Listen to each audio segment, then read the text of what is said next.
Hi hello welcome back to my channel. ಇಂದಿನ ಅರುಂಧತಿ ಸಂಚಿಕೆಯನ್ನು ಈಗ ಕಂಪ್ಲೀಟ್ ಮಾಡೋದಕ್ಕೆ ಬಯಸ್ತಾ ಇದ್ದೀನಿ. ತುಂಬ ಜನ ಕಮೆಂಟ್ ಮೂಲಕ ಕೇಳ್ತಾ ಇದ್ದೀರಾ ಅರುಂಧತಿ ಕಲ್ಯಾಣ ಹಾಕಿ ಅಂತ. ಹಾಗಾಗಿ ಆ ಕಥೆನ ಮುಂದುವರಿಸಿ ಮುಗಿಸ್ಕೊಡ್ತೀನಿ. ಅದ ನಂತರ ಬೇರೆ ವಿಡಿಯೋಗಳನ್ನು ಹಾಕ್ತೀನಿ. ಇನ್ನೂ ನಮ್ಮ ಚಾನಲ್ನ ಯಾರೆಲ್ಲ ಸಬ್ಸ್ಕ್ರೈಬ್ ಮಾಡಿಲ್ಲ ಈಗಲೇ ಹೋಗಿ ಸಬ್ಸ್ಕ್ರೈಬ್ ಮಾಡ್ಕೊಳ್ಳಿ. ಹಿಂದಿನ ಸಂಚಿಕೆಯಲ್ಲಿ ಬಾಬಾ ಬಂದರೆ ಅನುಕೂಲ ಆಗುತ್ತೆ, ಅವ್ರಿಗೆ ಕಾಲು ನೋವಾಗಿರೋ ಸಲುವಾಗಿ ಐಸಿರಿ ದೇವಸ್ಥಾನಕ್ಕೆ ಹೋದಾಗ ಸುಕನ್ಯಾ ಅತ್ತೆ ಮಾತನಾಡಿ ಅವಳನ್ನ ಬೈದಿದ್ದಾಳೆ ಅನ್ನೋವರೆಗೆ ನಿಲ್ಲಿಸಿದ್ದೀನಿ. ಈಗ ಆ ಕಥೆನ ಮುಂದುವರ್ಸ್ಕೊಂಡು ಹೋಗ್ತೀನಿ. ಈ ಕಥೆನ ಪೂರ್ತಿಯಾಗಿ ಯಾರೆಲ್ಲ ನೋಡಿಲ್ಲ ನನ್ನ ಪ್ರತಿಲಿಪಿಯಲ್ಲಿ ಹೋಗಿ ನೋಡ್ಬೋದು. ಯಾರಿಗೆಲ್ಲ ಗೊತ್ತಿಲ್ಲ ಲಿಂಕ್ ಬೇಕು ಕೇಳಿದ್ರೆ ಕಮೆಂಟ್ ಮೂಲಕ ನಾನು ಡಿಸ್ಕ್ರಿಪ್ಷನಲ್ಲಿ ಲಿಂಕ್ನ ಕೊಡ್ತೀನಿ. ಈಗ ಕಥೆನ ಮುಂದುವರ್ಸ್ಕೊಂಡು ಹೋಗೋಣ. ಆರು ರೂಮಲ್ಲಿ ಅಳ್ತಾ ಕುಳಿತಿರುವಾಗ ಅಲ್ಲಿಗೆ ಸವಿತಾ ಬಂದು, ಎಷ್ಟು ಅಂತ ಅಳ್ತೀಯ, ಪ್ರತಿ ಸಾರಿ ಅವಳ ಆಟನೇ ಹೇಗೆ ನಡೆಯುತ್ತೆ, ಸಾಕು ಸಮಾಧಾನ ಮಾಡ್ಕೊ. ಅದಕ್ಕೆ ನಾ ಈಗೀಗ ಅವ್ರನ್ನ ತುಂಬ ಪ್ರೀತಿ ಮಾಡ್ತಾ ಇದ್ದೆ. ಈಗ ಅವರು ಇಲ್ಲ ಅಂದರೆ ನನ್ನ ಪರಿಸ್ಥಿತಿ ಬಿಡಿ. ಆದರೆ ನಮ್ಮ ಅತ್ತೆ ಮಾವ ಇರೋ ಒಬ್ಬ ಮಗನ ಕಳ್ಕೊಂಡು ಇರಬೇಕಾ, ನೀವೇ ಹೇಳಿ ಅತ್ತೆ.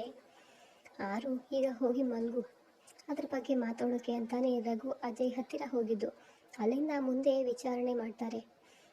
ಅಮ್ಮ, ಅರ್ಜುನ್ಗೆ ಮಾತ್ರ ಏನೂ ಆಗಬಾರ್ದು ಅಮ್ಮ, ಅವರು ನನ್ನ ಜೊತೆ ಇರದೇ ಇದ್ರೂ ಪರವಾಗಿಲ್ಲ, ದೂರದಲ್ಲಿ ನೋಡಿಕೊಂಡು ನಾನು ಇದ್ಬಿಡ್ತೀನಿ, ಆದರೆ ಅವರ ಪ್ರಾಣಕ್ಕೆ ಮಾತ್ರ ಏನೂ ಆಗಬಾರ್ದು ಅಂತ ಅಳ್ತಾಳೆ ಆರು.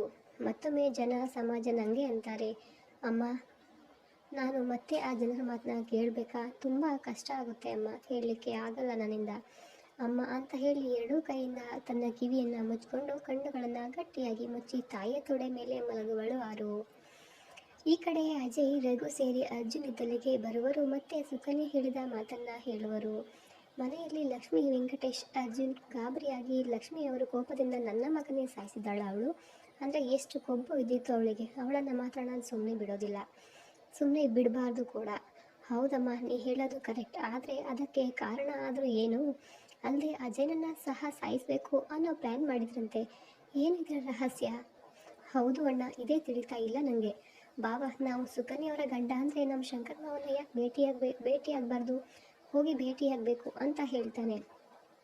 ಆಗ ಹೌದು ಅಣ್ಣ, ರಘು ಹೇಳೋದು ಕರೆಕ್ಟ್, ಆದರೆ ನಿನ್ನ ಕಾಲು ಅಂತ ಕೇಳಿದಾಗ ಅಂಥ ದೊಡ್ಡ ಗಾಯ ಏನಿಲ್ಲ, 2 ದಿನ ಮಸಾಜ್ ಕೂಡ ಮಾಡಿದ್ದಾಳೆ, ಈಗ ಪರವಾಗಿಲ್ಲ, ಮೊದಲು ಹೋಗೋಣ ಎಂದು ಅಲ್ಲಿಂದ ಅರ್ಜುನ್ ಸೇರಿ ಎಲ್ಲರೂ ಮನೆಗೆ ಬರುವರು.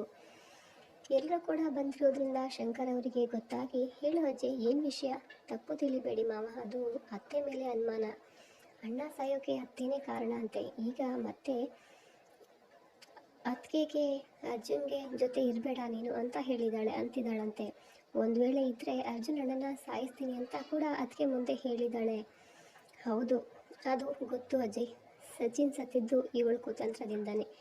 ಆಗ ಅರ್ಜುನ್, ರಘು, ಅಜಯ್ ಎಲ್ಲರೂ ಕೂಡ ಗಾಬರಿ ಆಗುವರು. ಈ ಸತ್ಯ ನನಗೆ ಆಮೇಲೆ ತಿಳಿತು, ಆದರೆ ಅಷ್ಟರಲ್ಲಿ ಸಚಿನ್ನ ನಾವು ಕಳ್ಕೊಂಡ್ಬಿಟ್ಟಿದ್ವಿ, ಆದರೆ ಕಾರಣ ಆದರೂ ಏನು ಅಂತ ಕೇಳ್ತಾರೆ. ಕಾರಣ ಶ್ಯಾಮ್ಲಾ ಎಂದು ನೋವಿನಿಂದ ಹೇಳಿ, ಶ್ಯಾಮ್ಲಾ ಸಚಿ ತುಂಬ ಪ್ರೀತಿ ಮಾಡ್ತಿದ್ರು, ಮೊದಲು ತಾನೇ ಕೊಡಲ್ಲ ಅಂತ ವಿರೋಧಿಸಿದ್ಲು, ಅದಾದಮೇಲೆ ಶ್ಯಾಮ್ಲಾ ಸಚಿನ ಮುಂದೆ ನಾನಿನ್ನ ಪ್ರೀತಿನೇ ಮಾಡಿಲ್ಲ ಅಂತ ನಾಟಕ ಮಾಡಿದ್ಲು. ಆಗ ಸಚಿ ಕೋಪದಿಂದ ಶ್ಯಾಮ್ಲಾಗೆ ಹೊಡೆದು ಹೋಗ್ಬಿಟ್ಟ.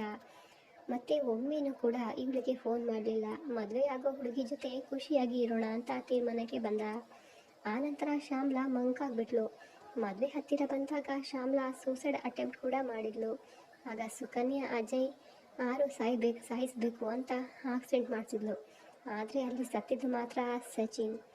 ಆದರೆ ನಾನು ಅತ್ತಿಗೆ ಸತ್ತರೆ ಏನು ಸಿಗುತ್ತೆ ಮಾವ ಅವರಿಗೆ, ಆರು ಸಾಯಿಸಿ ಸಚಿಗೆ ಮತ್ತೆ ಶ್ಯಾಮಲನ ಜೊತೆ ಮದುವೆ ಮಾಡೋದು, ಮತ್ತು ನೀನು ಸತ್ತರೆ ಸ್ಕೂಲ್ ಶ್ಯಾಮಲ ನೋಡ್ಕೊಂಡು ಹೋಗ್ತಾಳೆ, ಎಲ್ಲನೂ ಅವರಿಬ್ಬರಿಗೆ ಸಿಗುತ್ತೆ ಅನ್ನೋದೇ ಅವಳ ಉದ್ದೇಶ.